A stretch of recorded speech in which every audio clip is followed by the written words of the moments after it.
In this cadaver dissection, we're going to review the main anatomical features encountered during endoscopic sinus surgery. The anatomic variation in this area is tremendous, and you should take any opportunity you can to repeat this dissection in as many cadaver or mortuary specimens to which you can get access.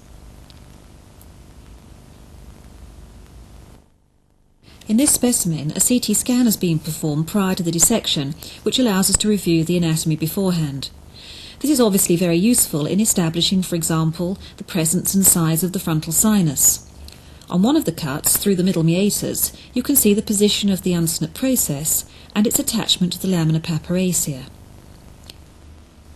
We can also see the proximity of the orbit to the infundibulum, which in this specimen is quite prominent. Before commencing the dissection, take the opportunity to have a look around the nasal cavity. This can be done preferably with a 30° or 0° 4mm endoscope. The first pass is usually made between the inferior turbinate and the septum towards the posterior choana. In this specimen, the lower part of the nasal cavity is rather narrow, so the endoscope is passed along the upper part of the inferior turbinate, beneath the middle turbinate towards the postnasal space. You can see some post-mortem debris here. And we've also nicely got a view of the eustachian orifice on the lateral wall. And behind the posterior eustachian cushion, the cleft leading into the fossa of Rosenmuller.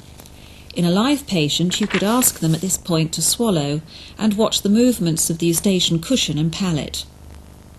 The scope is now pulled back and then reinserted to examine the upper part of the nose. You can see quite a large middle turbinate end on. I'm going to try and pass the endoscope now between the middle turbinate and the nasal septum, which in this specimen is quite narrow.